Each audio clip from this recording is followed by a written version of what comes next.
एक व्यक्ति महिला बन करके हर रोज एक नई नई लड़कियों के साथ रेप करता है। ऐसा करते करते वह 7 लड़कियों के साथ रेप कर देता है। लेकिन जिन 7 लड़कियों के साथ वह रेप करता है, बलात्कार करता है, उनमें से जो 5 लड़कियां होती हैं, वह पुलिस में जाकर रिपोर्ट दर्ज करा देती है उसके खिलाफ। और जो 2 लड़की होती हैं, वह रिपोर्ट नहीं दर्ज कराती हैं, क्योंकि वह अपनी निजी जानकारी मीडिया और सोशल मीडिया में नहीं लाना चाहती थी, इसलिए वह उसके खिलाफ रिपोर्ट दर्ज नहीं कराती हैं। पुलिस भी हैरान परेशान हो जाती है कि यह व्यक्ति कौन है और पकड़ में क्यों नहीं आ रहा है, क्योंकि 5 महीनों से यह जो व्यक्ति होता है वह पुलिस के साथ आंख मिचौली का खेल खेल रहा होता है। वह पुलिस के हत्थे चढ़ नहीं रहा होता है। लेकिन पुलिस जो होती है फिर भी हार नहीं मानती है। पुलिस वाले भी उस व्यक्ति के पीछे लगी रहती है, लेकिन वह व्यक्ति पकड़ में नहीं आता है। लेकिन जब व्यक्ति पकड़ा जाता है और जब पकड़े जाने के बाद वह खुलासा करता है, सारे राज को खोलता है, तो जितने भी पुलिसकर्मी होते हैं, बाकी और जो लोग होते हैं, सब चौंक जाते हैं। पुलिस हो या कोई भी व्यक्ति हो, जो भी सुनता है इस बात को, सब चौंक जाते हैं, हैरान रह जाते हैं। नमस्कार, मैं कुलदीप आज की सच्ची घटना के बारे में आपको बताने जा रहा हूँ। इस घटना में एक व्यक्ति होता है जो कि अपनी आवाज़ को बदल देता है, यानी कि अपनी आवाज़ को महिला की आवाज़ बना देता है और महिला की आवाज़ बना करके हर रोज़ नई नई लड़कियों को फ़ोन करता है और फ़ोन करके वह लड़कियों को अपने झांसे में फंसा लेता है और उनके साथ वह बलात्कार किया करता था। बलात्कार करने के बाद वह उन लड़कियों को छोड़ देता है। तो शुरुआत करते हैं, आपको बता देते हैं कि आपको मध्य प्रदेश का एक जिला होता है सिंधी। सिंधी जिले के अंतर्गत एक व्यक्ति होता है जिसका नाम होता है ब्रजेश प्रजापति। ब्रजेश प्रजापति जो होता है बहुत ही शातिर दिमाग का होता है। ब्रजेश के फोन में एक ऐसी ऐप होती है जिस फोन के जरिए वह अपनी आवाज को बदल देता है और वह उसी ऐप के थ्रू आवाज को बदल कर लड़कियों को फोन करता है और कहता है कि मैं फलाने कॉलेज की फलानी बोल रही हूँ, तुमको स्कॉलरशिप देना है, तुम आ जाओ। जब वह लड़की कॉलेज पहुंचती है तो वह वहां पर महिला का बेटा बनकर सामने आता है, यानी कि महिला बनकर वह बात कर रहा था, लेकिन जब लड़कियां सामने आती थी तो वह महिला का बेटा बन जाता था और वह डील कर लेता था और कहता है कि तुमको यहाँ पर चलना होगा। वह जो होता है वह लड़की को अपनी झांसे में फंसा लेता है और उस लड़की को वह अपने फार्म हाउस पर लेकर चला जाता है। फार्म हाउस पर ले जाने के बाद वह उस लड़की के साथ जबरदस्ती बलात्कार करता है, रेप करता है और उसको बलात्कार करने के बाद उसको छोड़ देता है।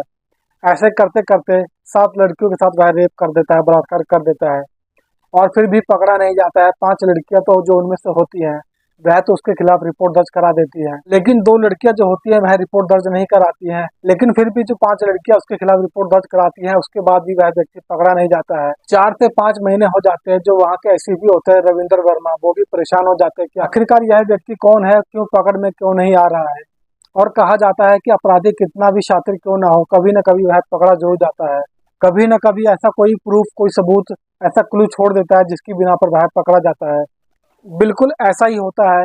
जो ब्रजेश प्रजापति होता है फिर से एक लड़की को अपने जाल में फंसाता है और उसको फिर उसी जगह पर ले जाकर, सुनसान जगह पर ले जाकर, जो उसका फार्म हाउस होता है, वहां ले जाने के बाद उस लड़की के साथ वह रेप करता है, बलात्कार करता है।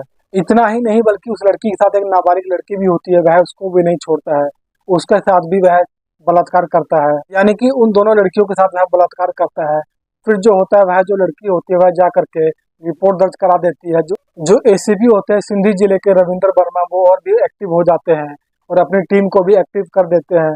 और कहा जाता है कि किसी भी हाल में इस व्यक्ति का पकड़ा जाना बहुत जरूरी है, इसीलिए जो पुलिस वाले होते हैं बहुत ज्यादा एक्टिव हो जाते हैं। जब पुलिस वाले एक्टिव हो जाते हैं तो ब्रजेश प्रजापति पकड़ा जाता है। जब पकड़ा जाता है तो ब्रजेश प्रजापति जो होता है सारे राज खोल देता है, सारा गुनाह कबूल कर लेता है और कहता है कि मैं एक ऐप्स के माध्यम से महिला की आवाज़ निकाल कर लड़कियों को अपने जाल में फंसा लेता था और स्कॉलरशिप के बहाने उसको ले जा करके अपने फार्म हाउस पर उनके साथ ऐसा कृत्य करता था, ऐसा घिनौना काम करता था, उनके साथ में बलात्कार किया करता था। यानी कि जो वह व्यक्ति होता है वह कबूल लेता है कि मैंने ही 7 लड़कियों के साथ रेप किया है। और इधर जो पुलिस वाले होते हैं वह यह जानने की कोशिश में लगे रहते हैं कि इसके पास उन लड़कियों का मोबाइल नंबर कहाँ से उपलब्ध हो रहा था, इसके साथ कोई और व्यक्ति तो नहीं है। उसको पुलिस वाले गिरफ्तार कर लेते हैं और जेल भेज देते हैं। दोस्तों, जिस तरह से ब्रजेश प्रजापति अपने शातिर खोपड़ी को इस्तेमाल करके लड़कियों के साथ घिनौना कृत्य कर रहा था, घिनौना काम कर रहा था, लड़कियों को स्कॉलरशिप के बहाने बुलाता था और उन लड़कियों के साथ बारी बारी से रेप करता था, उनके साथ बलात्कार किया करता था और बलात्कार करने के बाद उनको छोड़ दिया करता था।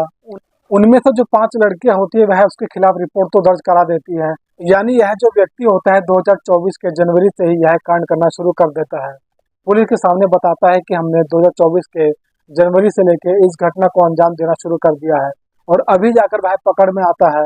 यानी आपको बता दें कि देखिए अभी मई का महीना चल रहा है, 4 से 5 महीनों के बाद यह जो व्यक्ति होता है पकड़ा जाता है और पुलिस वालों के सामने खुलासा कर देता है। दोस्तों, इस घटनाक्रम को सुनाने का उद्देश्य है किसी को परेशान करना नहीं है, किसी का दिल दुखाना नहीं है, आप लोगों को जागरूक करना है, आप लोगों को सतर्क करना है, ताकि आप लोग भी ये समाज में ऐसे लोगों से सावधान रहें और अपना और अपने आसपास के लोगों का ख्याल रखें। तो दोस्तों, यह रही कहानी आप लोगों के सामने। यह कहानी आप लोगों को कैसी लगी? जरा सी भी अच्छी लगी तो वीडियो को लाइक कर दीजिए, चैनल को सब्सक्राइब कर लीजिए ताकि मेरा हौसला बढ़ता रहे। मिलते हैं अगली वीडियो में, तब तक के लिए जय हिंद।